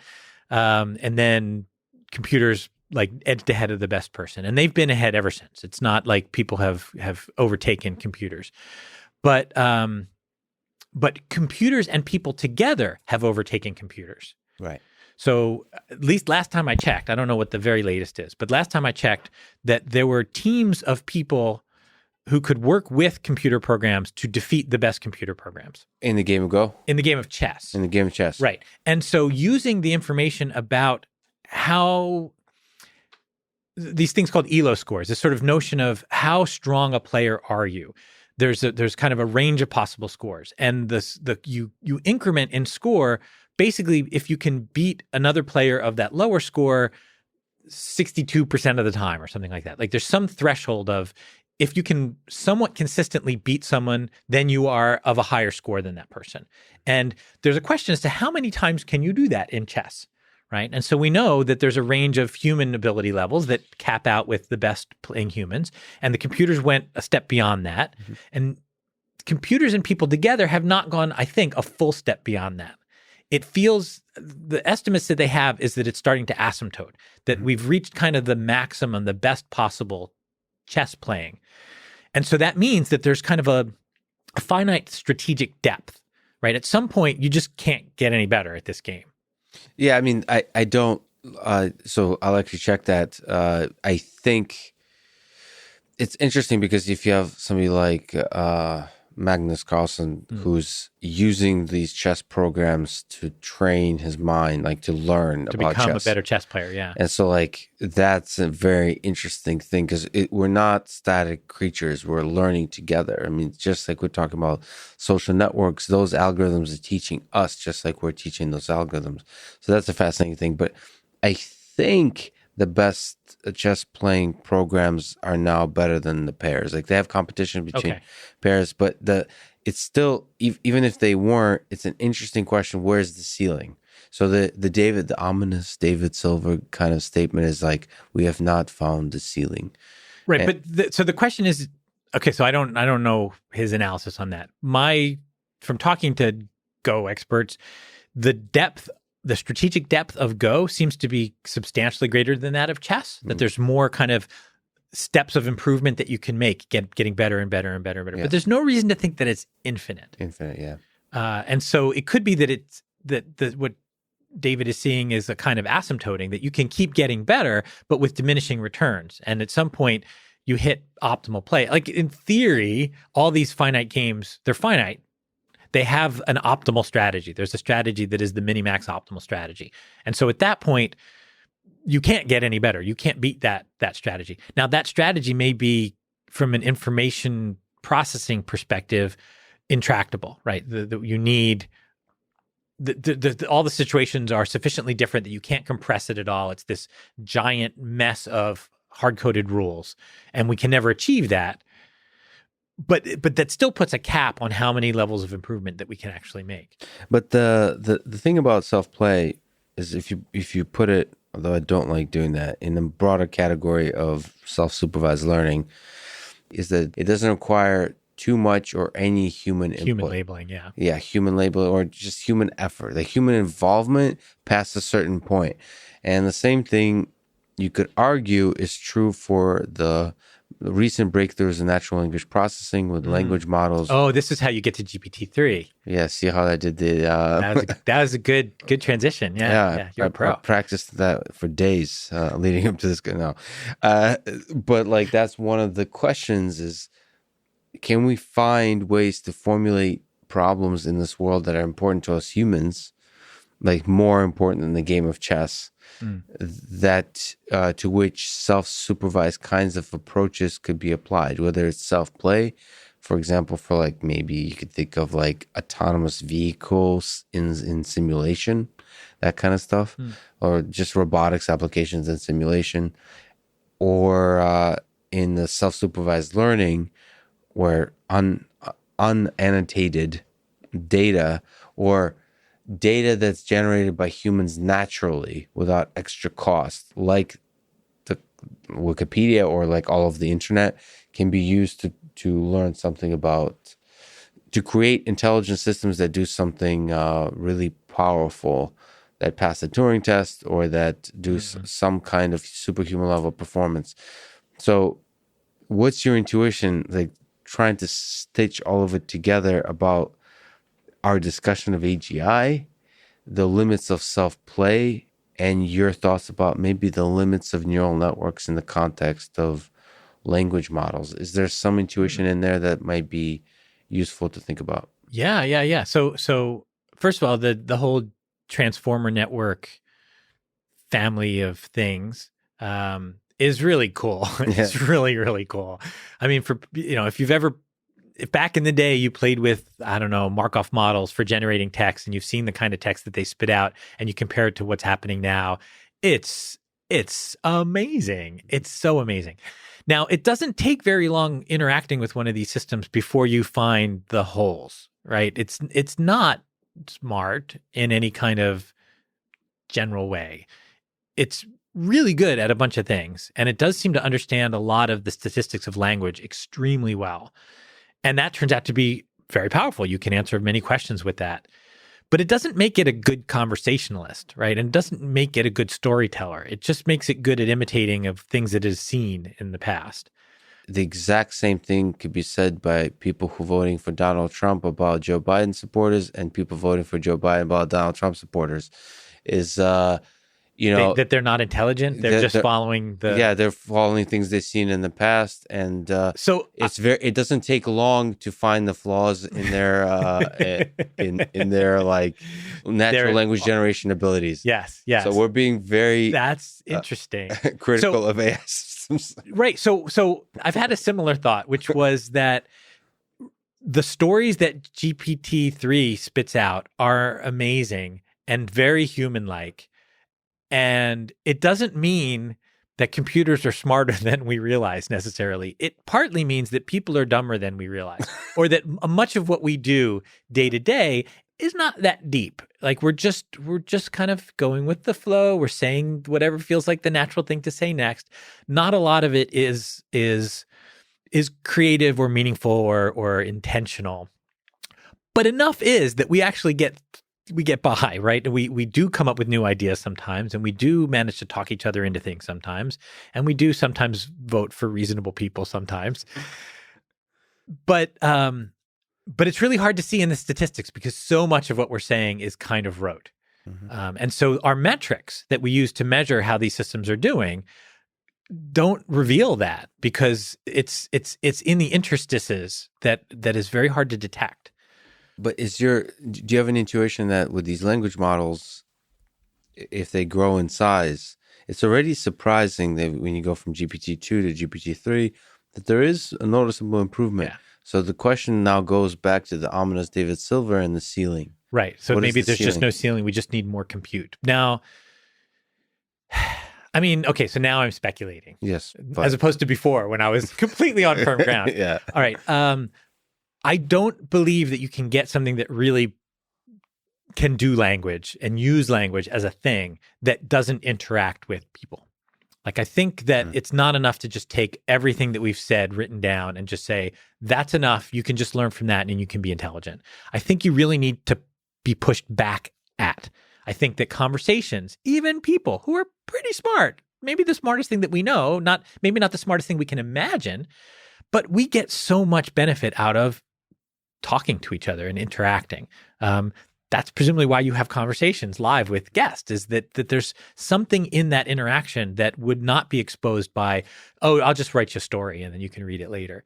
And I think because these systems are just learning from our stories, they're not learning from being pushed back at by us, that they're fundamentally limited into what they could actually become on this route. They have to get, shut down. Like we have to have an argument that they have to have an argument with us and lose a couple times before they start to realize, oh, okay, wait, there's some nuance here that actually matters. Yeah, that's actually subtle sounding, but quite profound, that the interaction with humans is essential. And the limitation within that is profound as well, because the time scale, like the bandwidth at which you can really interact with humans is very low. Yeah. So it's costly. So you can't, one of the underlying things about self-play is it has to do, a very large number of interactions. And so you can't really deploy reinforcement learning systems into the real world to interact. Like you couldn't deploy a language model into the real world to interact with humans because it would just not get enough data relative to the cost it takes to interact. Like the time of humans is expensive, which is really interesting. That takes us back to reinforcement learning and trying to figure out if there's ways to make algorithms that are more efficient at learning, to keep the spirit in reinforcement learning and become more efficient. In some sense, that seems to be the goal. I'd love to hear what your thoughts are. I don't know if you got a chance to see a blog post called Bitter Lesson. Oh, yes. by Rich Sutton that makes an argument. Hopefully I can summarize it. Perhaps you can. Yeah, but do you want, okay. So I can try and you can correct me, which is he makes an argument that it seems if we look at the long arc of the history of the artificial intelligence field, he calls 70 years, that the algorithms from which we've seen the biggest improvements in practice are the very simple, like dumb algorithms that are able to leverage computation. And you just wait for the computation to improve. Like all of the academics and so on have fun by finding little tricks and congratulate themselves on those tricks. And sometimes those tricks can be like that feel in the moment like big spikes and breakthroughs, but in reality, over the decades, it's still the same dumb algorithm that just waits for the compute to get faster and faster. Do you find that to be an interesting argument against the entirety of the field of machine learning as an academic discipline? That we're really just a subfield of computer architecture. Yeah.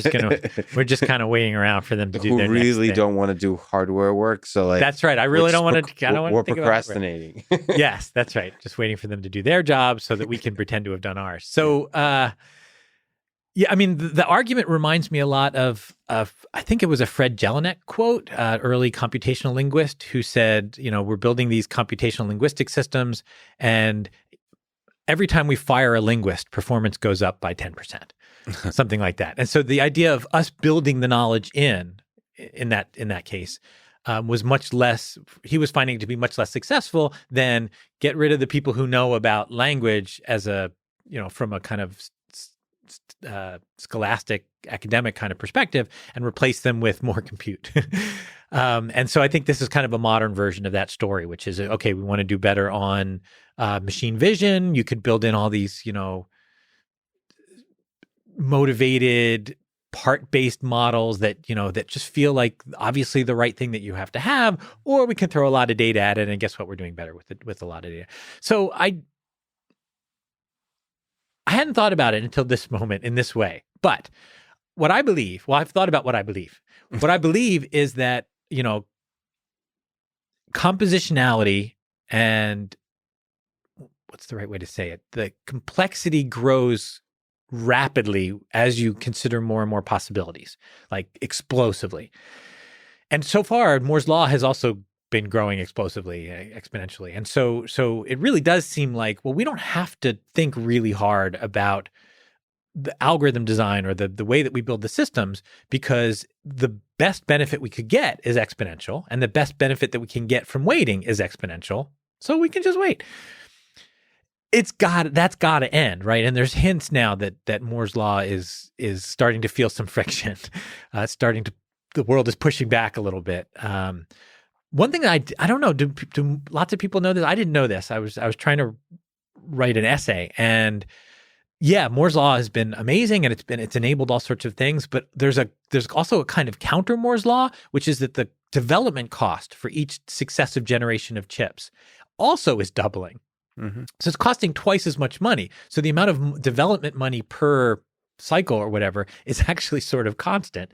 And at some point, we run out of money. Or we have to come up with an entirely different way of doing the development process. So I guess I was always a bit skeptical of look, it's an exponential curve, therefore it has no end. Soon the number of people going to NeurIPS will be greater than the population of the Earth. Yes. That means we're going to discover life on other planets. No, it doesn't. It means that we're in a sigmoid curve on the front half, which looks a lot like an exponential. The second half is going to look a lot like diminishing returns. Yeah, but the interesting thing about Moore's law, if you actually look at the technologies involved, it's hundreds, if not thousands, of S curves stacked on top of each other. It's not actually an exponential curve. It's constant breakthroughs.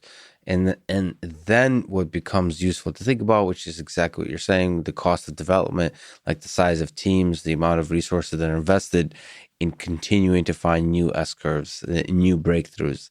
And yeah, it's an interesting idea. If we live in the moment, if we sit here today, it seems to be the reasonable thing to say that exponentials end. And yet, in the software realm, they just keep appearing to be happening. Anyway. And it's so, it's so hard to disagree with Elon Musk on this because I used to be one of those folks. I'm still one of those folks. I studied autonomous vehicles. That's what I worked on. And it's like, you look at what Elon Musk is saying about autonomous vehicles. Well, obviously in a couple of years or in a year or next month, we'll have fully autonomous vehicles. Like there's no reason why we can't. Driving is pretty simple. Like it's just a learning problem and you just need to convert all the driving that we're doing into data and just have a neural network that trains on that data. And we use only our eyes, so you can use cameras and you can train on it. And it's like, yeah, that should work. And then you put that hat on, like the philosophical hat, but then you put the pragmatic hat, and it's like, this is what the flaws of computer vision are. Like, this is what it means to train at scale. And then you put the human factors, the psychology hat on, which is like, it's actually driving us a lot. The cognitive science or cognitive, whatever the heck you call it, it's really hard. It's much harder to drive than we realize. There's a much larger number of edge cases. So building up an intuition around this is around exponentials is really difficult. And on top of that, the pandemic is making us think about exponentials, making us realize that we don't understand anything about it. We're not able to intuit exponentials. We're either that's true, ultra terrified, some part of the population, and some part is the opposite of whatever carefree, and we're not managing it very well. Blasé. Well, wow, is that French? I assume so. It's got an accent. So it's fascinating to think what the limits of this exponential growth of technology. It's not just Moore's law, it's technology, how that rubs up against the bitter lesson and GPT-3 and self-play mechanisms. It's not obvious. I used to be much more skeptical about neural networks. Now I at least give a slither of possibility that we'll be very much surprised and also, caught in a way that we are not prepared for.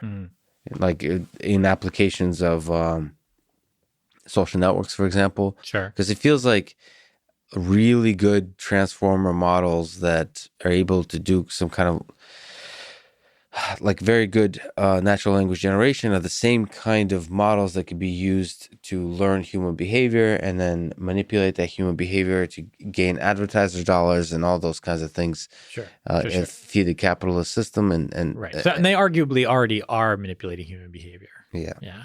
So, but not for self-preservation, which I think is that would be a big step. Like if they were trying to manipulate us to convince us not to shut them off, I would be very freaked out. But I don't see a path to that from where we are now. They don't have any of those abilities. That's not what they're trying to do. They're trying to keep people on the site. But see, the thing is, this is the thing about life on Earth, is they might be borrowing our consciousness and sentience, So, like, in a sense, they do, because the creators of the algorithms have, like, they're not, if you look at our Yeah, body, okay. we're not a single organism. We're a huge number of organisms with like tiny little motivations. We're built on top of each other. In the same sense, the AI algorithms they're Right, not it's a like system that includes the humans. companies and corporations, right? Yeah. Because corporations are funny organisms in and of themselves that really do seem to have self-preservation built in. And I think that's at the design level. I think they're designed to have self-preservation be a focus. So you're right, in that broader system that we're also a part of and can have some influence on, it is much more complicated, much more powerful. Yeah, I agree with that. So people really love it when I ask what 3 books, technical, philosophical, fiction, had a big impact on your life. Maybe you can recommend. We went with movies. We went with Billy Joel, and I forgot what music you recommended, but I didn't. I just said I have no taste in music. I just like pop music. That was actually really skillful the way you avoided that question. Thanks. I'm going to try to do the same with the books. So do you have a skillful way to avoid answering the question about 3 books you would recommend? I'd like to tell you a story. So my first job out of college was at Belcor. I mentioned that before, where I worked with Dave Ackley. The head of the group was a guy named Tom Landauer. And I don't know how well known he's known now, but arguably he's the inventor and the first proselytizer of word embeddings. So they developed a system shortly before I got to the group. Yeah. That called latent semantic analysis, that would take words of English and embed them in multi-hundred dimensional space, and then use that as a way of assessing similarity and basically doing reinforcement learning. Not reinforcement, information retrieval. Sort of pre-Google information retrieval. And he was trained as an anthropologist, but then became a cognitive scientist. So I was in the cognitive science research group. It's, like I said, I'm a cognitive science groupie. At the time, I thought I'd become a cognitive scientist, but then I realized in that group, no, I'm a computer scientist, but I'm a computer scientist who really loves to hang out with cognitive scientists. And he said, he studied language acquisition in particular. He said, humans have about this number of words of vocabulary, and most of that is learned from reading. And I said, that can't be true because I have a really big vocabulary and I don't read. He's like, you must. I'm like, I don't think I do. I mean, like stop signs, I definitely read stop signs, but like reading books is not a thing that I do a lot. Really though? It might be just visual. No, maybe the red color. Do I read stop signs? Yeah. No, it's just pattern recognition at this point. I don't sound it out. Yeah. So now I do. I wonder what that. Oh yeah, stoptagons.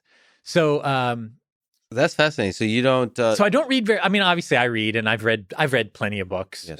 But like some people, like Charles, my friend Charles, and others, like a lot of people in my field, a lot of academics, like reading was really a central topic to them in development, and I'm not that guy. In fact, I used to joke that when I got into college, that it was on kind of a help out the illiterate kind of program, because I got to in my house, I wasn't a particularly bad or good reader, but when I got to college, I was surrounded by these people that were just voracious in their reading appetite. And they would like, have you read this? Have you read this? Have you read this? And I'd be like, no, I'm clearly not qualified to be at this school. Like, there's no way I should be here. Now I've discovered books on tape, like audiobooks. And so I'm much better. I'm more caught up. I read a lot of books. A small tangent on that. It is a fascinating open question to me on the topic of driving. Whether, supervised learning people, machine learning people think you have to like drive to learn how to drive.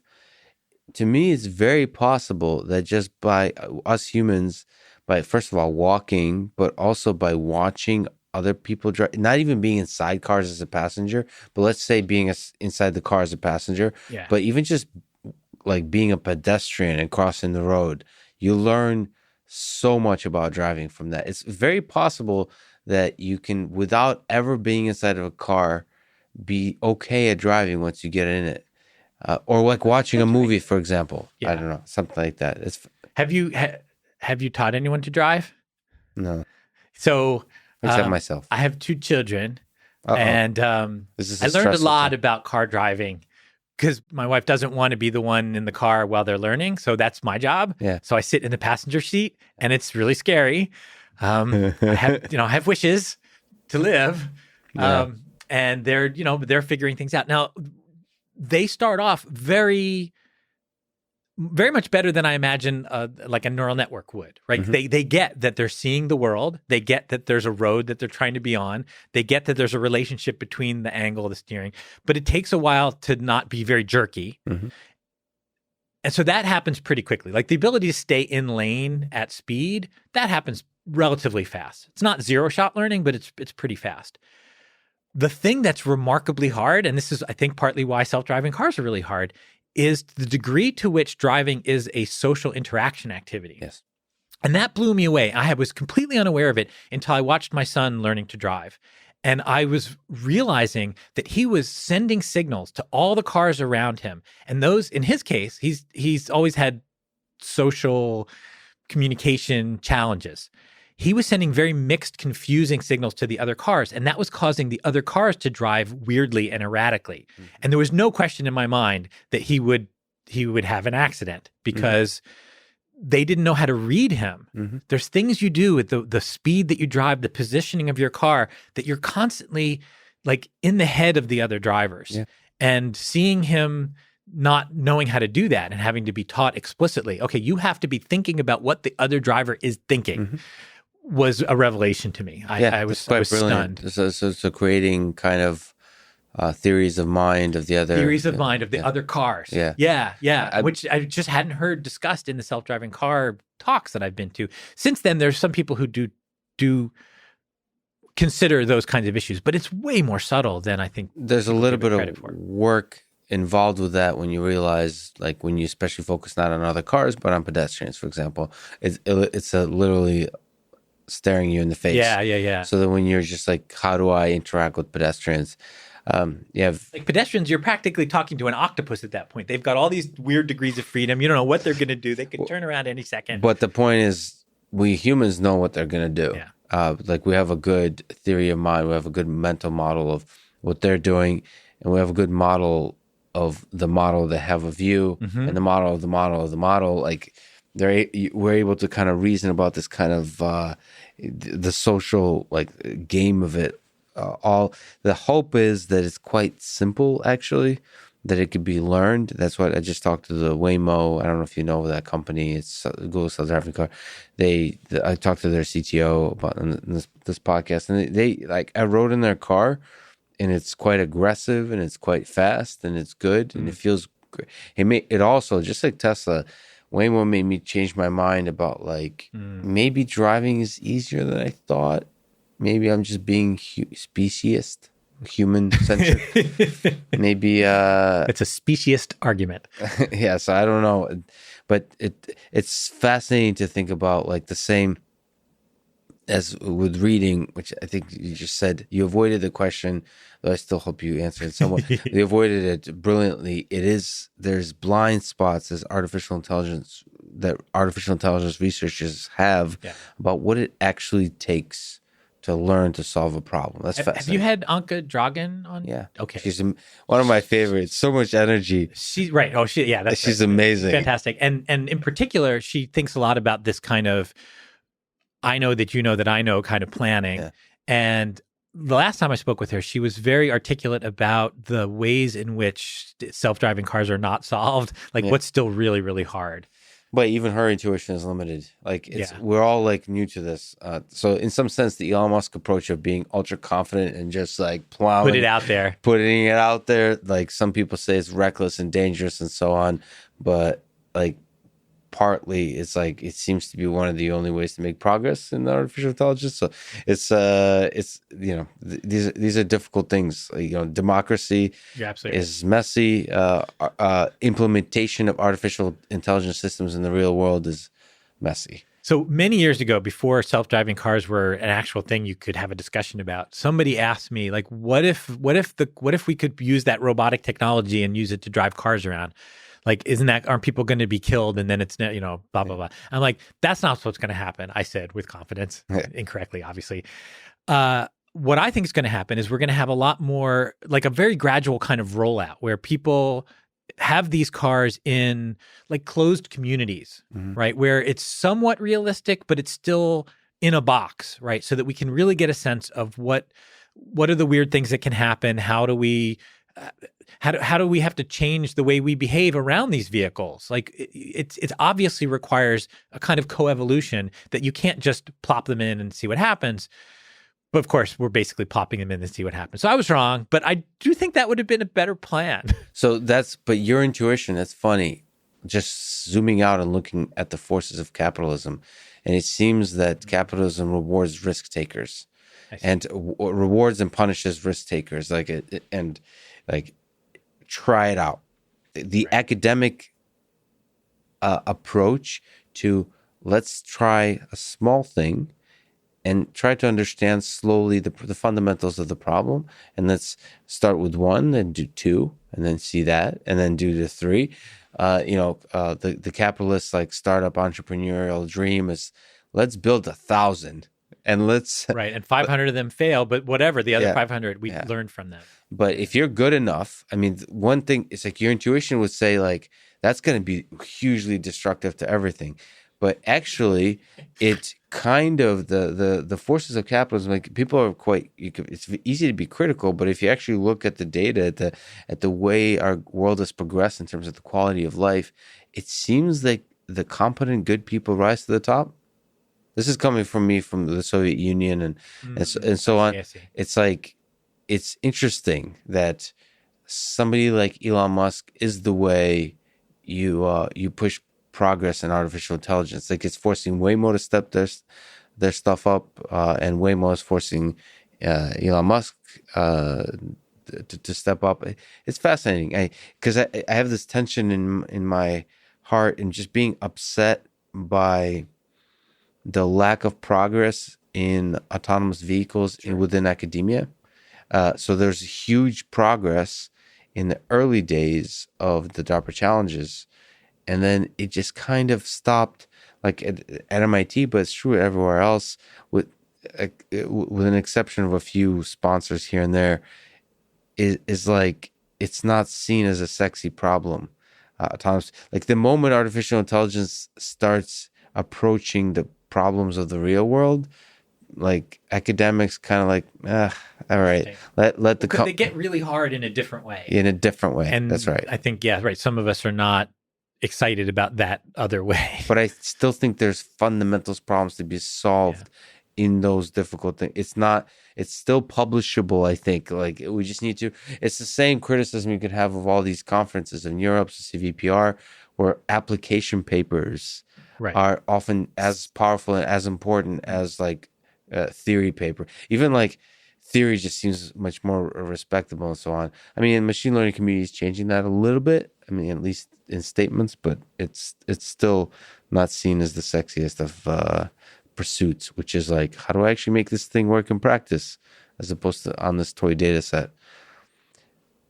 All that to say, are you still avoiding the 3 books question? Is there something on audiobook that you can recommend? Oh, I've read a lot of really fun stuff. In terms of books that I find myself thinking back on that I read a while ago, like that have stood the test of time to some degree, I find myself thinking of Program or Be Programmed a lot by Douglas Rushkoff, which was, it basically put out the premise that we all need to become programmers in one form or another. And it was in analogy to once upon a time, we all had to become readers. We had to become literate. And there was a time before that when not everybody was literate. But once literacy was possible, the people who were literate had more of a say in society than the people who weren't. And so we made a big effort to get everybody up to speed. And now it's not 100% universal, but it's quite widespread. Like the assumption is generally that people can read. The analogy that he makes is that programming is a similar kind of thing, that we need to have a say in, right? So being a reader, being literate, being a reader means you can receive all this information, but you don't get to put it out there. Mm-hmm. And programming is the way that we get to put it out there. And that was the argument they made. I think he specifically has now backed away from this idea. He doesn't think it's happening quite this way. And that might be true, that it didn't society didn't sort of play forward quite that way. But I still believe in the premise. I still believe that at some point the relationship that we have to these machines and these networks has to be one of each individual has the wherewithal to make the machines help them do the things that person wants done. And as software people, we know how to do that. And when we have a problem, we're like, okay, well, I'll hack up a Perl script or something and make it so. If we lived in a world where everybody could do that, that would be a better world. And computers would have, I think, less sway over us.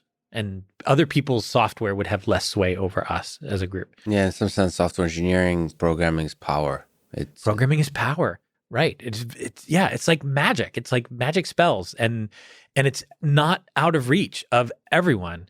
But at the moment, it's just a sliver of the population who can commune with machines in this way. So I don't know. So that book had a big impact on me. Currently, I'm reading The Alignment Problem, actually, by Brian Christian. So I don't know if you've seen this out there yet. Is this similar to Stuart Russell's work with the control problem? It's in that same general neighborhood. I mean, they have different emphases that they're concentrating on. I think Stuart's book did a remarkably good job, just a celebratory good job at describing AI technology and sort of how it works. I thought that was great. It was really cool to see that in a book. Yeah, I think he has some experience writing some books somewhere. That's probably a possible thing. He's maybe thought a thing or two about how to explain AI to people. Yeah, that's a really good point. This book so far has been remarkably good at telling the story of the recent history of some of the things that have happened. I'm in the first third. He said the book is in 3/3. The first third is essentially AI fairness and implications of AI on society that we're seeing right now. Mm-hmm. And that's been great. I mean, he's telling those stories really well. He went out and talked to the frontline people whose names are associated with some of these ideas, and it's been terrific. He says the second half of the book is on reinforcement learning, so maybe that'll be fun. And then the third is on this superintelligence alignment problem, and I suspect that part will be less fun for me to read. Yeah, it's an interesting problem to talk about. I find it to be the most interesting, just like thinking about whether we live in a simulation or not, as a thought experiment to think about our own existence. So in the same way, talking about alignment problem with AGI is a good way to think, similar to like the trolley problem with autonomous vehicles. It's a useless thing for engineering, but it's a nice little thought experiment for actually thinking about what are like our own human ethical systems, our moral systems to by thinking how we engineer these things, you start to understand yourself. So sci-fi can be good at that too. So one sci-fi book to recommend is Exhalations by Ted Chiang, a bunch of short stories. This Ted Chiang is the guy who wrote the short story that became the movie Arrival. And all of his stories, just from he was a computer scientist, actually, he studied at Brown. They all have this sort of really insightful bit of science or computer science that drives them. And so it's just a romp, right? To just like, he creates these artificial worlds by extrapolating on these ideas that we know about, but hadn't really thought through to this kind of conclusion. And so his stuff it's really fun to read. It's mind warping. So I'm not sure if you're familiar. I seem to mention this every other word. I'm from the Soviet Union and I'm Russian. Read way too much Dostoevsky. My roots are Russian too, but a couple generations back. Well, it's probably in there somewhere. So maybe we can pull at that thread a little bit of the existential dread that we all feel. You mentioned that I think somewhere in the conversation you mentioned that you don't really pretty much like dying. I forget in which context. It might have been a reinforcement learning perspective. I don't know. You know what it was? It was in teaching my kids to drive. That's how you face your mortality. Yes. From a human being's perspective or from a reinforcement learning researcher's perspective, let me ask you the most absurd question. What do you think is the meaning of this whole thing? What the meaning of life? on this spinning rock. I mean, I think reinforcement learning researchers maybe think about this from a science perspective more often than a lot of other people, right? As a supervised learning person, you're probably not thinking about the sweep of a lifetime, but reinforcement learning agents are having little lifetimes, little weird little lifetimes, and it's hard not to project yourself into their world sometimes. But, as far as the meaning of life, so when I turned 42, you may know from that is a book I read, the Hitchhiker's Guide to the Galaxy, that is the meaning of life. So when I turned 42, I had a meaning of life party where I invited people over and everyone shared their meaning of life. We had slides made up, and so we all sat down and did a slide presentation to each other about the meaning of life. And mine was balance. I think that life is balance. And so the activity at the party, for a 42-year-old, maybe this is a little bit non-standard, but I found all the little toys and devices that I had where you had to balance on them. You had to like stand on it and balance, or a pogo stick I brought, a rip stick, which is like a weird two-wheeled skateboard. I got a unicycle, but I didn't know how to do it. I now can do it. I would love watching you try. Yeah, I'll send you a video. I'm not great, but I managed. And so balanced. Yeah. So my wife has a really good one that she sticks to and is probably pretty accurate. And it has to do with healthy relationships with people that you love and working hard for good causes. But to me, yeah, balance in a word, that works for me. Not too much of anything, because too much of anything is iffy. That feels like a Rolling Stones song. I feel like there must be. You can't always get what you want, but if you try sometimes, you can strike a balance. Yeah, I think that's how it goes. Michael, I'll write you a parody.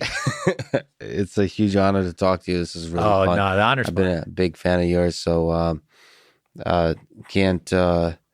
can't wait to see what you do next in the world of education, the world of parody, and the world of reinforcement learning. Thanks for talking today. My pleasure.